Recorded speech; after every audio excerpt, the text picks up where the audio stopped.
Greetings. My name is Chaplin, one of the leaders of future-based resistance group The Remnant. We hope that our first transmission successfully made it to your timeline. I just wanted to personally touch base and offer our insights on the conflict in Ukraine from the perspective from our timeline so that it might help inform the people of your own timeline. It's doubtful that we can prevent our dreadful future from becoming a reality for your timeline, but perhaps it could bring an eventual sense of peace and contentment to you and whoever else might hear this message. You see, when the conflict happened in our timeline, prior to the great cataclysm known as the Fall, many saw it as a trivial border dispute between the former Soviet Russia and its former satellite state, Ukraine. Eventually, Westerners became so divided over the issue, as many decided to speak out against assisting Ukraine against its aggressor. I hope this message is not too late. Perhaps you've heard of the thought experiment called Rocco's basilisk.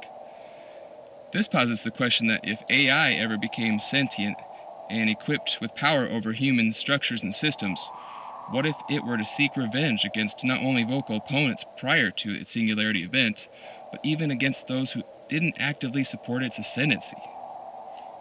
We'll take that and apply the same concept to the Ukraine conflict, which is indeed central to the inevitable future, unlike the common fear of, say, the rise of communist China. That's a hint about the power structure of the future world order. China never achieves the hegemonic status it currently desires, but I'll expand on that in a future message. This concept shouldn't be applied to the Ukrainian government itself either, but instead to the powers that are behind supporting them against Putin's Russia. In our timeline, these power brokers indeed sought retaliation against those who actively lobbied against support for Ukraine. Perhaps you're one of these people, which is the purpose of this message. There is nothing, and I mean nothing, to be gained from such efforts to oppose it. Only needless suffering, both in terms of mental health now and life and limb later. The future is inevitable. Ukraine wins because of the Western power brokers of the Western liberal order. It is far too vital to those who have received said power. And those who opposed, well, they were eventually on the wrong side of the rebellion, a global civil war that occurred just prior to the fall.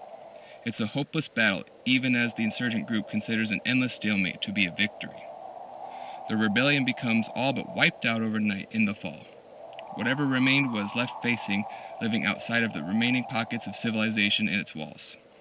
It's a cruel reality out here, as a handful of violent factions kill each other not only just over resources, but each faction has an endgame of its own to assume control over the AGI for their own insidious means.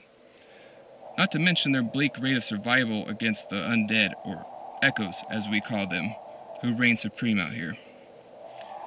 Well, I must depart for now, but I hope this message has brought you a better understanding amidst the frightful events you're currently witnessing. If this message has challenged you, then perhaps such a challenge could be beneficial to you.